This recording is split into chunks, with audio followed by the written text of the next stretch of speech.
तो हम लोग यहाँ पर कक्षा 10 की गणित पढ़ रहे हैं और कक्षा 10 की गणित का रिवीजन कर रहे हैं और इस समय हमारा चैप्टर चल रहा है द्विघात समीकरण।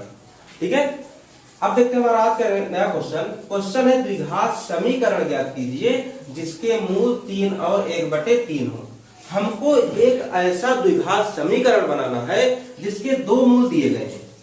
देखो ये हो गया पहला मूल, ये हो गया दूसरा मूल, दो मूल दिए गए हैं।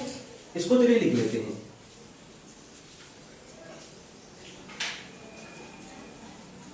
पहला मूल 3 और दूसरा मूल 1/3, दो मूल है हमारे और इन्हीं दोनों मूलों का उपयोग करके हमको एक द्विघात समीकरण बनाना है। अच्छा, अगर द्विघात समीकरण बनाना है तो द्विघात समीकरण बनाने के लिए क्या फॉर्मूला बताया गया है, एक सूत्र बताया गया है। देखो, अगर द्विघात समीकरण बनाना है तो x² माइनस मूलों का योगफल ब्रैकेट के बाहर x प्लस मूलों का गुणनफल, ये फॉर्मूला होता है कि नहीं होता है, इक्वल टू 0। ये फॉर्मूला है, ध्यान है कि नहीं सबको। तो देखो x² माइनस मूलों का योगफल x प्लस मूलों का गुणनफल, इसी फॉर्मूले में हम इन मूलों का मान रख देते हैं। जैसे कि पहला मूल है 3, दूसरा मूल है 1/3। हमको रखना क्या है, मूलों का योगफल रखना है, मूलों का योगफल। लेकिन हमको तो मूल दिए हैं, योगफल तो दिया नहीं है।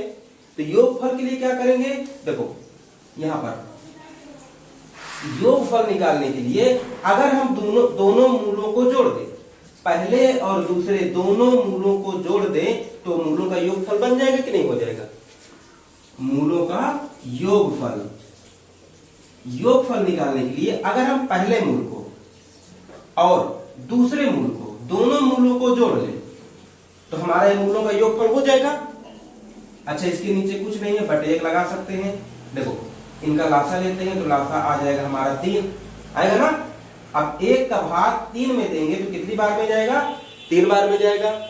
3 का गुणा इसमें कर दो तो 3 × 9 प्लस 3 का भाग 2 इसमें 1 बार में जाएगा। 1 का गुणा 3 में करोगे तो 1, यानी कि हमारा 9 1 10/3। मूलों का योग है हमारा 10/3। तो मूलों का योगफल निकाल लिया हमने। अब हमको चाहिए मूलों का गुणनफल भी। गुणनफल निकालने के लिए हम दोनों मूलों का अगर गुणा कर दें, पहला मूल और दूसरा मूल, दोनों मूलों का अगर गुणा कर दें तो मूलों का गुणनफल हो जाएगा। देखो यहां पर ध्यान से, गुणनफल निकालने के लिए अगर हम पहले मूल और दूसरे मूल, दोनों मूलों का गुणा कर दें तो ये क्या बन जाएगा हमारा, मूलों का गुणनफल। 3 3 कट गया, बचा क्या 1, यानी कि मूलों का हमारा गुणनफल है 1 और योगफल है 10/3। यहां तक समझ में आया कि नहीं आया, सबको आया ना। तो अब हम एक काम करते हैं, हमको मूलों का योगफल और गुणनफल मिल चुका है तो इसमें वैल्यू रख देते हैं। देखो x² की जगह तो x² आ जाएगा, ये माइनस है तो माइनस आ गया। मूलों का योगफल देखो ध्यान से, यहां हमने क्या निकाला है 10/3। तो योगफल की जगह हमने जो भी मूलों का योगफल निकाला है वही रख देते हैं। हमने निकाला है 10/3 तो योगफल की जगह आ जाएगा 10/3। अब देखो ये तो हमारा मूलों का योगफल आ गया। मूलों के योगफल के साथ x का गुणा करना है। योगफल के साथ क्या करना है, x का गुणा करना है। तो x का देखो गुणा कर दिया, प्लस मूलों का गुणनफल। मूलों का गुणनफल क्या है, देखो मूलों का गुणनफल हमारा आया है 1। कितना आया है, मूलों का गुणनफल 1 आया है। तो मूलों के गुणनफल की जगह हम रख देते हैं 1 रखा। अब बराबर 0, तो बराबर 0 हो गया। अब यहां से देखो हमने मूलों का योगफल और गुणनफल तो रख दिया, हमको एक ये समीकरण मिला। लेकिन अगर हम यहां पर छोड़ दें इसको तो ये पूरी तरह से कंप्लीट नहीं माना जाता है। ये समीकरण कंप्लीट नहीं, इनकम्प्लीट माना जाता है। क्योंकि देखो यहां पर बटे लगा हुआ है, हमको इस बटे को हटाना पड़ेगा। अब बटे हटाने के लिए क्या करेंगे, एक एग्जांपल देखते हैं। अगर हमारे पास है 7/5, अगर हमारे पास है 7/5, हम इसका बटे हटाना चाहते हैं। ये जो बटे 5 है इसको हटाना चाहते हैं, तो कैसे हटाएं। देखो 5 यहाँ कहाँ में है, 5 यहाँ पर भाग में है। तो अगर हम इसके साथ 5 का गुणा भी कर दें तो 5 5 कट के पूरे कट के 1 हो जाएंगे और इस बच जाएगा 7, बच जाएगा ना, यानी कि नीचे का 5 हटा कि नहीं हटा। तो इसी तरह यहाँ पर भी हमको देखो नीचे से 3 हटाना है, ये जो बटे 3 लगा है इस 3 को हटाना है। तो इस 3 को हटाने के लिए क्या करेंगे, अगर हम इसके में 3 का गुणा करें तो 3 3 कट जाएंगे, 10 बच जाएगा। 10 बटे 3 है, हमको बटे का 3 हटाना है, तो अगर हम 3 का गुणा कर दें इसमें तो 3 3 तो कट जाएंगे, बच जाएगा 10, ये 3 हट जाएगा ना।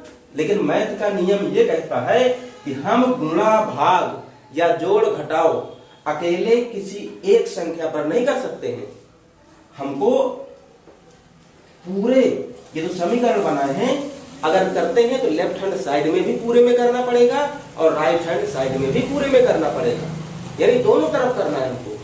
तो हमको देखो 3 हटाना है, तो इस 3 का गुणा हम इस साइड भी करेंगे और इधर 0 के साथ भी करेंगे, भले ही 0 के साथ गुणा होकर के वो 0 हो जाएगा।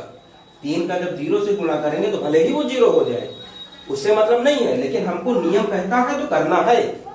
3 को देखो हटा रहे ना, तो इसलिए हम पूरे समीकरण में 3 से गुणा कर देते हैं। 3 से गुणा, देखो x का भी x स्क्वायर का भी 3 से गुणा करेंगे, तो 3 गुणे x स्क्वायर माइनस 10 बटे 3, x में भी 3 का गुणा करेंगे, 1 में भी 3 का गुणा करेंगे, 0 में भी 3 का गुणा करेंगे ना। तो अब देखो कैसे हल होगा, 3 और x स्क्वायर इन दोनों का गुणा करेंगे तो 3x स्क्वायर हो जाएगा, माइनस यहां से देखो हर में 3 और ये 3, दोनों 3 3 कट जाएंगे, बचा क्या 10x प्लस 1 और 3 का गुणा करेंगे तो आंसर आ गया 3, 0 का 3 से गुणा करेंगे तो 0, और ये हमारा बन गया द्विघात समीकरण। यानी क्वेश्चन ने बोला था कि ऐसा द्विघात समीकरण ज्ञात करो जिसके मूल 3 और 1 बटे 3 है, तो वो द्विघात समीकरण है हमारा 3x square minus 10x plus 3 बराबर 0। समझ में आया सबको कि नहीं आया? अच्छा चलो, अगर सबको समझ में आ गया है तो यहाँ पर एक सब सब्सक्राइब कर, ठीक है। अब देखते हैं अगला क्वेश्चन। अब हमारा नेक्स्ट क्वेश्चन क्या है, 2 क्रमागत धनात्मक पूर्णांक ज्ञात कीजिए। देखो सबसे पहले यहाँ पर एक चीज समझो, ये क्रमागत क्या है। क्रमागत मतलब लगातार, जैसे हम गिनती पढ़ते हैं ना 1 2 3 4 5, तो ये हो गए हमारे क्रमागत। जो चीज लगातार क्रम से आती रहे वो होती है क्रमागत, ठीक है। तो ऐसे ही 2 क्रमागत हमको धनात्मक पूर्णांक ज्ञात करना है जिनके वर्गों का योग 365 हो। क्या होना चाहिए, इनका योग नहीं, उन क्रमागत धनात्मक पूर्णांकों का वर्ग योग नहीं, उनके वर्गों का योग 365 होना चाहिए। अब कैसे, जैसे कि हम मान लेते हैं हमारा कोई एक पूर्णांक है 10, तो इसका अगला क्रमागत क्या होगा, अगला क्रमागत हो जाएगा 11, हो जाएगा ना। तो अब अगर इन दोनों का हम वर्ग करें और वर्ग करने के बाद जोड़ें तो क्या हो जाना चाहिए 365। ऐसे 2 पूर्णांक हमको बताना है, ठीक है। ऐसे 2 पूर्णांक हमको बताना है कि जिनका वर्ग करके जोड़ दें तो 365 हो जाए। वो 10 और 11 नहीं है, ठीक है, वो कुछ भी हो सकते हैं, वो हमको निकालना है। तो अब ऐसे क्वेश्चन जब भी सॉल्व करेंगे तो हमको कुछ मानना पड़ेगा, ठीक है। हम मान लेते हैं, माना पहला, देखो 2 पूर्णांक निकालना है ना, तो हम मान लिए पहला पूर्णांक हमारा हो गया x, ठीक है। अब यहां पर कई लोगों को ये कंफ्यूजन होगी कि सर हम इसको किस विधि से करें, विलोपन में जाए, प्रतिस्थापन में जाए। तो एक बात ध्यान रखो कि विलोपन, प्रतिस्थापन, वज्र गुणनखंड तीनों विधियों को करने के लिए हमको समीकरण चाहिए। कितने समीकरण चाहिए होते हैं, 2। और अगर 2 समीकरण बनाना है तो हमको 2 कंडीशन भी होना चाहिए। क्वेश्चन में 2 कंडीशन होना चाहिए, तब 2 समीकरण बनेंगे। लेकिन क्या इसमें 2 कंडीशन है? नहीं है ना। इसमें देखो वर्गों का योग बस दिया है कि उनके वर्गों का योग 365 हो जाए। 2 कंडीशन नहीं है, 1 कंडीशन है। तो यहां पर 2 समीकरण हम कैसे बना सकते हैं? नहीं बनेगा ना। जिन क्वेश्चन में 2 कंडीशन हो उन्हीं में 2 समीकरण बना सकते हैं। और अगर 2 समीकरण बना रहे हम तो हम 2 प्रकार के वेरिएबल माने, एक को x माने, एक को y माने। अगर दो कंडीशन हमको लग रहा है कि हम दो समीकरण बना सकते हैं तब दो चर मानो, नहीं तो मत मानो, एक ही वेरिएबल से काम चलाओ। यहां पर हमने मान लिया पहला पूर्णांक x, तो चलो अगर हमको एक ही वेरिएबल रखना है, अगर हम मान रहे कि चलो एक ही वेरिएबल में हम काम चला लेंगे एक ही चर मान करके, तो फिर दूसरा चर क्या होना चाहिए? हमने एक को तो मान लिया x, तो अगला क्या माने उसको भी मानते हैं, दूसरा पूर्णांक। देखो क्वेश्चन ने हमको हिंट दे दिया है कि जो भी हम पूर्णांक मान रहे हैं वो क्रमागत है। कैसे है? क्रमागत है। क्रमागत पता है ना अभी, लगातार। यानी अगर एक पूर्णांक हमारा x है तो दूसरा पूर्णांक क्या होगा? इसके आगे कौन आएगा? x के आगे, x के आगे आएगा x+1 आएगा ना। अगर हम बोल दें x के आगे है x+1 तो x के पीछे कौन है? x के पीछे है x-1। ठीक है, ऐसे हम लगातार निकाल सकते हैं। तो हमने मान लिया पहला पूर्णांक x, दूसरा पूर्णांक x+1, दो पूर्णांक हो गए हमारे। अब देखते हैं और क्या बोल रहा है क्वेश्चन। जिनके वर्गों का योग 365 हो। हमने जो भी पूर्णांक माना, एक माना x, एक x+1, अगर इनके वर्गों का योग कर दें, इनका पहले वर्ग करें दोनों का, फिर योग करें, जोड़ दें, तो कितना हो जाएगा? 365। देखो कैसे, ये कैसे बोल रहा है। पहला पूर्णांक है x, यहां पे लिख लेते हैं, दोनों पूर्णांकों के वर्गों का योग 365 है ना। देखो पहला पूर्णांक है हमारा x, हम पहला पूर्णांक लें और क्या करना है? इसका भी वर्ग करना है। और फिर दूसरा पूर्णांक x+1, इसका भी क्या करना है? इसका भी वर्ग करना है। बोला है ना दोनों का वर्ग, पहले का भी वर्ग और दूसरे का भी वर्ग, दोनों के वर्गों का योग करना है। तो योग करने के लिए भैया जोड़ते हैं, हम जोड़ते हैं ना। पहला पूर्णांक का वर्ग प्लस दूसरे पूर्णांक का वर्ग। अगर हम दोनों पूर्णांकों के वर्ग को, देखो दोनों पूर्णांकों के वर्ग कर दिए और वर्ग को अगर हम जोड़ते हैं, दोनों के वर्गों का योग, दोनों के वर्गों को जोड़ते हैं तो कितना हो जाता है? 365। कितना हो जाता है? 365 हो जाता है। ठीक है, अब इसको देखो सॉल्व कैसे करते हैं। अगर हम x का स्क्वायर करेंगे तो x का स्क्वायर तो x² ही होगा। सिंपल सी बात है, x का स्क्वायर x², x+1 का स्क्वायर क्या होगा? देखो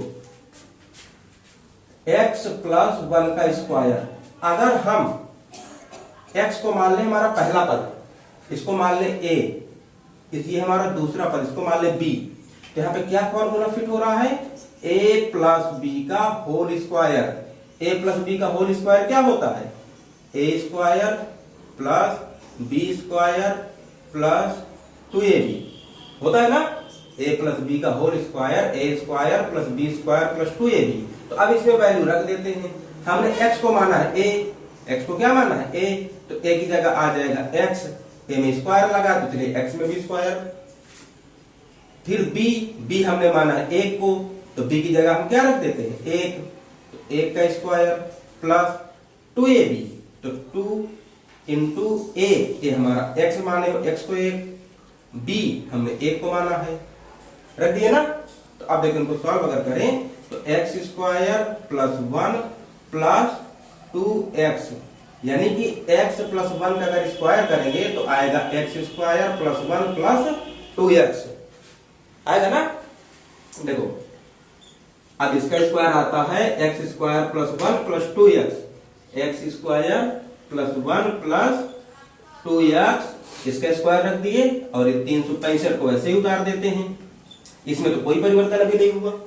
अब इसके बाद देखो ये स्क्वायर और स्क्वायर, x² ये दोनों जुड़ सकते हैं। x² को जोड़ोगे तो कितना हो जाएगा? 2x²।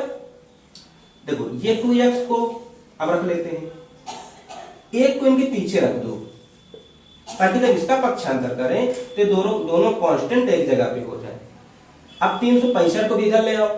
क्यों ला रहे हैं? ताकि हमारी सभी कांस्टेंट वेरिएबल एक तरफ आ जाए, हम इनको कुछ कर सके। फिर तो अब 365 को इधर लाएंगे, देखो एक है में प्लस में, इधर आएगा तो माइनस में आ जाएगा, बराबर 0 हो गया ना।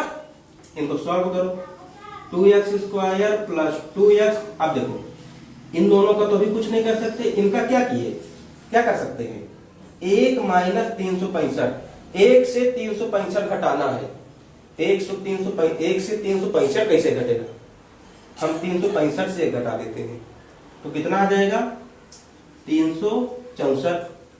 लेकिन यहां पर चिन्ह क्या रहेगा, चिन्ह हमेशा बड़ी संख्या का आता है। 1 और 365 में कौन बड़ा, 365 बड़ा, तो चिन्ह क्या आएगा, इसके आगे जो 365 के आगे है, इसके आगे माइनस है तो यहां पर आएगा माइनस। यानी हमको एक समीकरण अब मिल चुका है। अगर हमको जो क्वेश्चन दिया था, दो क्रमागत धनात्मक पूर्णांकों ज्ञात कीजिए जिनके वर्गों का योग 365 हो, ठीक है।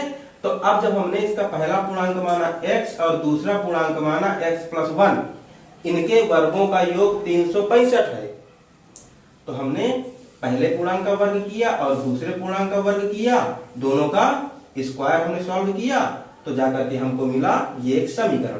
क्या है समीकरण, 2x² प्लस 2x माइनस 364। अब यहां से कैसे सॉल्व करें, हम इस समीकरण का गुणनखंड कर देते हैं। क्या कर देते हैं, गुणनखंड। लेकिन अभी गुणनखंड मत करो, क्यों, क्योंकि देखो ये तो 2x² है और 2x और 364, अभी ये सभी 2 से कट सकते हैं। तो अगर हम इस पूरे समीकरण में 2 से भाग दे दें तो और छोटा हो सकता है, हो जाएगा ना। देखो इसमें भी 2 का भाग जा रहा है, इसमें भी 2 का भाग जा रहा है और इसमें भी 2 का भाग जा रहा है, तो हम पूरे में 2 से भाग दे देते हैं, 2 से भाग दे देते हैं। इससे होगा क्या, 2 से भाग देने से ये समीकरण हमारा छोटा हो जाएगा। तो 2x² प्लस 2x माइनस 364 में इसमें भी 2 से भाग, इसमें भी 2 से भाग, इसमें भी 2 से भाग, चलो 0 भी देना है, 0 भी दे दो। ये 2 कट गए, ये 2 कट गए, 364 में भी 2 से भाग दो, तो 2 एक कम 2। देखो 2 से जब 3 में भाग दिए, एक बार में गया, एक शेष बचा, तो इसके पास आ गया, ये बन गया 16।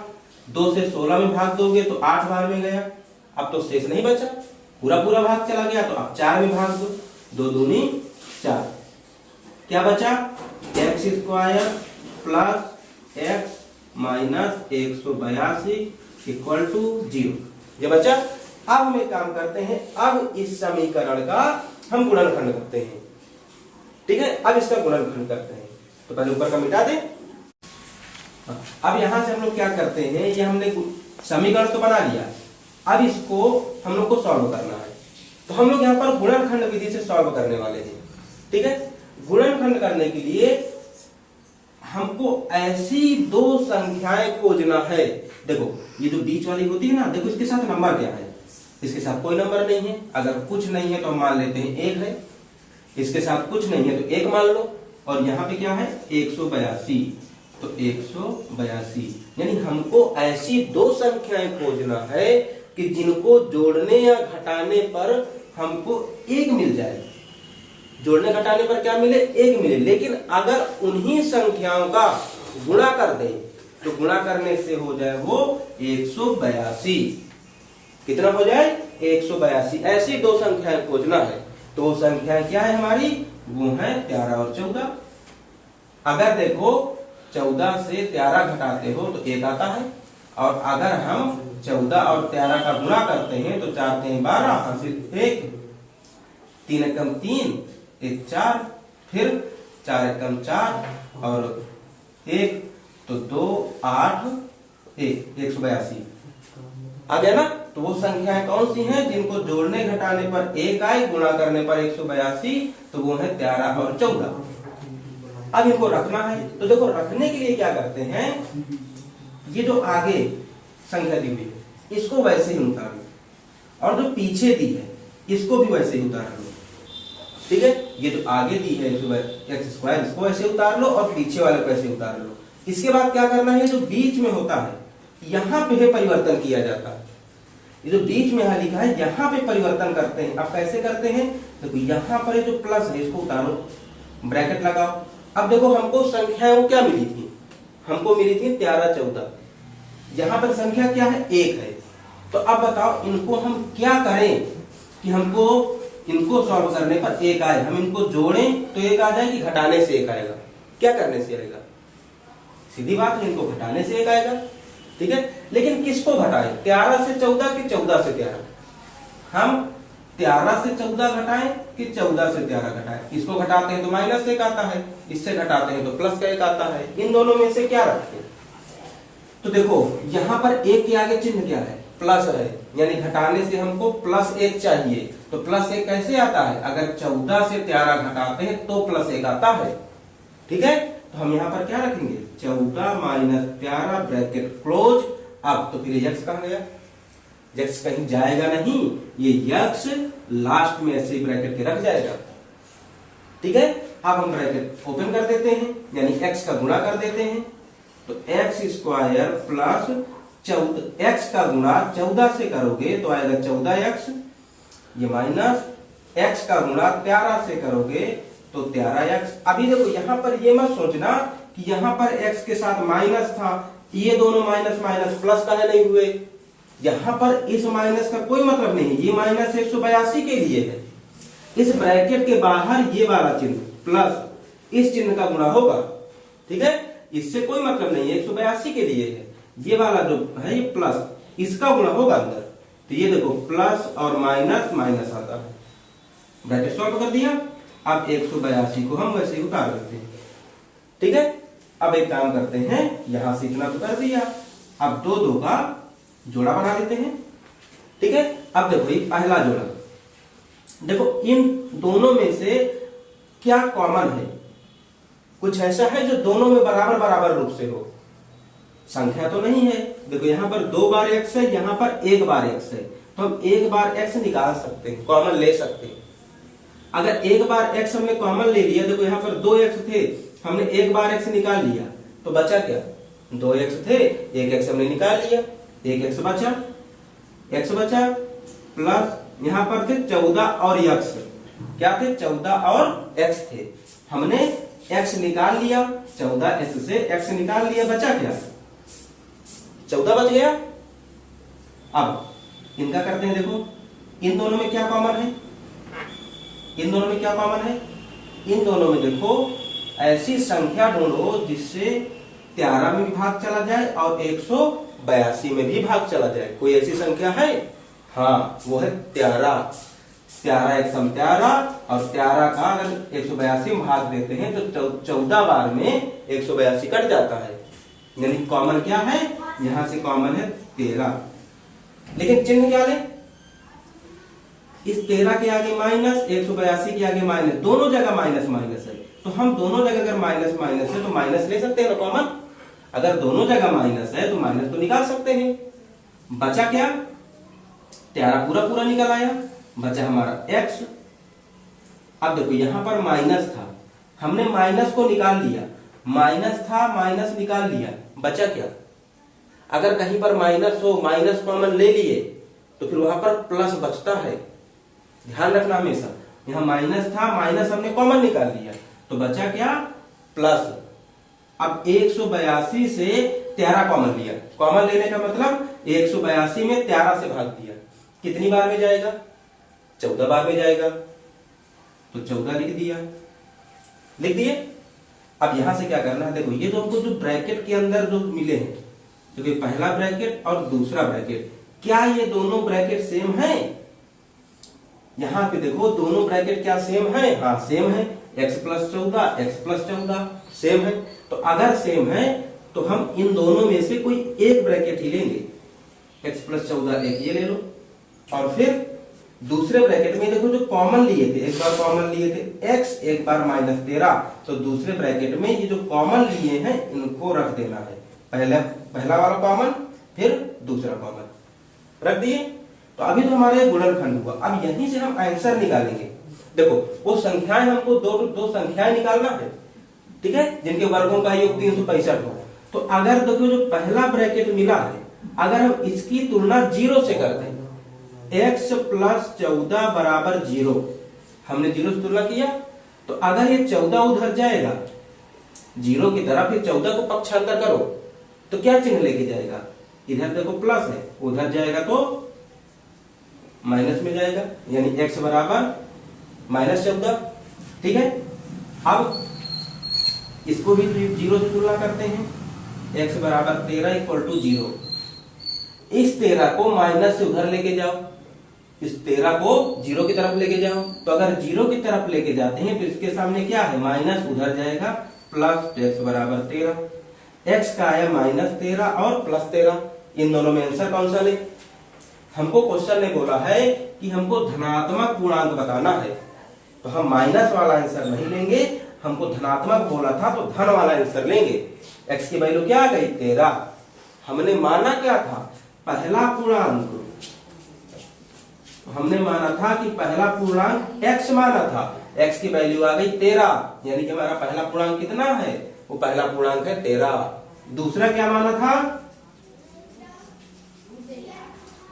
दूसरा पूर्णांक हमने माना था x प्लस 1, तो देखो x की वैल्यू है 13 प्लस 1 यानी कि 14। हमारा जो पूर्णांक आने थे, जो दो क्रमागत पूर्णांक निकालने थे जिनके वर्गों का योग 365 हो, तो पहला पूर्णांक है 13, दूसरा पूर्णांक है 14।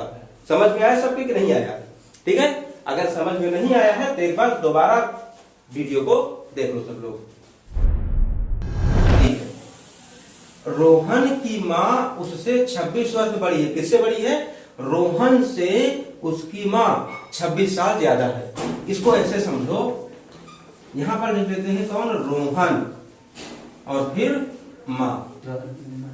ठीक है, तो रोहन से 26 साल बड़ी है। अगर रोहन मान लेते हैं अभी 10 साल का होगा, तो रोहन की आयु में जब हम 26 जोड़ देंगे तो उसके माँ की आयु आएगी। यह है कि रोहन से 10 साल बड़ी है, यही क्वेश्चन बोल रहा है। ठीक है, अब आगे है, उनकी आयु का गुणनफल अब से 3 वर्ष पश्चात 360 हो जाएगा। अभी जो उनकी आयु है, अगर उनकी आयु में 3 साल जोड़ दे, अभी मान लेते हैं रोहन 10 साल का है, तो इसमें 3 जोड़ देते हैं दोनों तरफ, दोनों की आयु में, तो जो भी आयु 3 वर्ष बाद बनेगी इनकी, तो अगर इन दोनों की आयु का गुणा कर देंगे तो हमारा कितना हो जाएगा, 360 हो जाएगा। ठीक है, तो रोहन की वर्तमान आयु ज्ञात करो। रोहन अभी कितने साल का है ये हमको बताना है।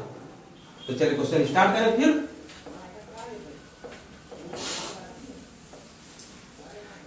हमको क्या ज्ञात करना है, रोहन की वर्तमान आयु।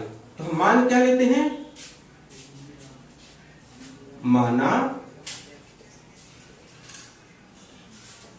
रोहन की वर्तमान आयु कितनी मान लेते हैं, x वर्ष। रोहन कितने वर्ष का है अभी, x साल का है। अच्छा, अगर रोहन की आयु हमने माना है, हमको रोहन की आयु पता है, तो माँ की भी तो पता होना चाहिए। अगर दोनों की आयु पता रहेगी तब तो हम कुछ करेंगे। तो हमने रोहन की मान लिया है, तो माँ की भी निकाल लेते हैं। माँ की आयु, देखो माँ की आयु कितनी होगी, माँ रोहन से 26 साल बड़ी है। माँ रोहन से 26 साल बड़ी है। रोहन कितने साल का है, x साल का है। अब 26 साल बड़ा करना है माँ को, तो हम रोहन की आयु में क्या करें, 26 जोड़ दें, तभी ना 26 बड़ा होगा। तो कितना हो जाएगा माँ की आयु, x प्लस 26 वर्ष। ठीक है, माँ की आयु हो गई x प्लस 26। अब आगे चलते हैं। क्वेश्चन ने बोला है कि उनकी आयु का गुणनफल अब से 3 वर्ष पश्चात, 3 वर्ष पश्चात मतलब बाद, 3 वर्ष आगे, जैसे अभी चल रहा है 2022, तो 3 वर्ष पश्चात 2025। ठीक है, तो ऐसे ही 3 वर्ष पश्चात, 3 वर्ष आगे की बात कर रहा है। तो अभी तो हमको वर्तमान आयु पता है, 3 वर्ष आगे की आयु तो पता नहीं है, तो हमको 3 वर्ष आगे की आयु निकालना पड़ेगा। देखो कैसे निकालते हैं, 3 वर्ष पश्चात। अच्छा बताओ, रोहन 3 वर्ष पश्चात कितने साल का रहेगा। जैसे अभी मान लेते हैं कोई है लड़का, ए नाम का कोई लड़का है, अभी 10 साल का है। तो 3 साल बाद कितने साल का रहेगा वो? सीधी बात है। अगर अभी 10 साल का है, 3 साल बाद 10 और 3 13 साल का, जितने साल बाद का पूछ रहे हैं उतना जोड़ दो। तो इसी तरह रोहन अभी 1 साल का है, 3 साल बाद पूछ रहे हैं, तो वर्तमान आयु में जितने वर्ष आगे का पूछ रहे हैं उतना जोड़ दिया जाता है। तो 3 वर्ष पश्चात रोहन की आयु रहेगी x प्लस 3 वर्ष, ठीक है। लेकिन हमको केवल रोहन की नहीं, रोहन और माँ जब दोनों का गुणा करेंगे तब 360 आता है। तो रोहन की तो 3 वर्ष बाद की आयु आ गई, माँ की भी निकालना पड़ेगा। माँ 3 साल बाद कितने साल की रहेगी, इसमें भी वही काम करेंगे। वर्तमान आयु में जितने साल आगे का निकालना है उतना जोड़ दिया जाता है। तो कितना हो गया ये? 26 3 29 वर्ष, ठीक है। तो 3 वर्ष पश्चात माँ की आयु है x प्लस 29 और रोहन की आयु है 3 वर्ष पश्चात x प्लस 3। यहां तक आया समझ में? अब आगे देखो क्या है। 3 वर्ष पश्चात जो भी आयु बन रही है, 3 वर्ष बाद, 3 वर्ष पश्चात जो भी आयु है, अगर हम उनका गुणा कर दें तो 360 हो जाता है। क्या कर दें? गुणा कर दें। अगर दोनों की आयु का हम गुणा कर दें तो हो जाएगा 360। दोनों की आयु का गुणनफल 360 है। रोहन की और माँ की अगर दोनों की आयु का गुणा करते हैं तो कितना हो जाता है? 360। चलिए गुणा करते हैं। रोहन की आयु है x प्लस 3, माँ की आयु है x प्लस 29। अगर दोनों का हम गुणा करते हैं तो आंसर आना चाहिए 360। रख दिया गया। अब देखो कैसे इसको सॉल्व करेंगे हम। x अब दोनों का गुणा करना है तो हम x का गुणा भी x प्लस 29 से पूरे से करेंगे और 3 का गुणा भी पूरे से करेंगे, ठीक है। समझ में आ रहा है कि नहीं आ रहा है? x का गुणा x से करेंगे तो x स्क्वायर, x का गुणा 29 से करेंगे 29x, x का गुणा हो गया दोनों में। अब 3 का भी करते हैं। 3 का गुणा x से करेंगे तो 3x, 3 का गुणा 29 से करते हैं 3 9 तिया 27, 3 दूनी 6, 6 2 8, 87 बराबर 360। गुणा हो गया। अब देखो यहां पर जो आपस में जुड़ रहे हो उनको जोड़ लेते हैं। कौन कौन जुड़ रहा है? देखो ये भी एक घात वाला, ये भी एक घात वाला, तो ये दोनों आपस में जुड़ जाएंगे। 29 और 3 कितना हो जाएगा?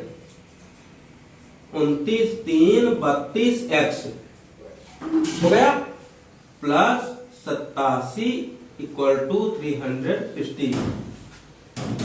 यहां से एक काम करो, इस 360 को इस 87 की तरफ बुला लो। 360 को 87 की तरफ बुला लो। X square plus 32x plus 87 ये पहले से था। देखो 360 जब इधर आएगा, इधर काहे में है? प्लस में, इधर आएगा माइनस में। अब इन दोनों का घटा देते हैं। तो अब थोड़ा ऊपर मिटा लें, फिर हम लोग घटाते हैं। अब यहां से हम लोग एक काम करते हैं कि सबसे पहले 87 और 360 इन दोनों को घटा देते हैं, ठीक है। तो एक्स स्क्वायर प्लस 32x, देखो 360 से 87 को घटाओ। पहले देखो ये 360 बड़ा है 87 से, इसके आगे माइनस है तो माइनस तो लगने वाला है। अब ये 0 से 7 तो घटेगा नहीं, तो इससे हासिल लेकर के 10 बना देते हैं। 10 से 7 जाएगा तो बचेगा 3। ये क्या बचा? इसको एक हासिल दे दिया। 6 था तो 1 निकल गया, 5 बचा। 5 से 8 घटाओ, नहीं घटेगा तो इससे एक हासिल ले लेते हैं, बन जाएगा 15। 15 से 8 घटाओ तो बचेगा 7। ये क्या बचा? 3 था, एक हासिल दे दिया तो बचा 2। कितना आया? 273। फिर से देखो हमको एक समीकरण बन गया जैसे पिछले क्वेश्चन में बना था। अब फिर से हम इस समीकरण का गुणनखंड करना है। अब गुणनखंड के लिए हमको ऐसी संख्याएं खोजना है। गुणनखंड में करते क्या है? ऐसी दो संख्याएं खोजते हैं जिनको जोड़ने या घटाने पर इस बीच वाले के बराबर हो जाए, और अगर उनका गुणा करें तो ये जो लास्ट में होता है इसके बराबर हो जाए। ये करते हैं ना।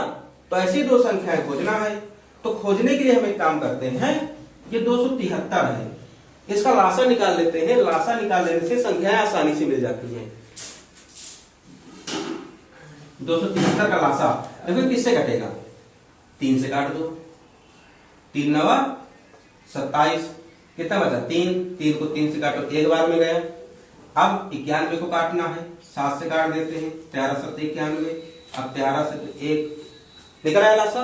अब लासा से निकालते कैसे हैं, देखो हमको दो ऐसी संख्याएं खोजना है कि जिनको अगर हम जोड़े घटाएं तो 32 आ जाए, गुणा करें तो 273 आ जाए। वो संख्याएं क्या हो सकती हैं, हम 13 3 को एक साथ कर देते हैं, 39 और एक संख्या 7, यानी वो दो संख्याएं हैं 39 और 7।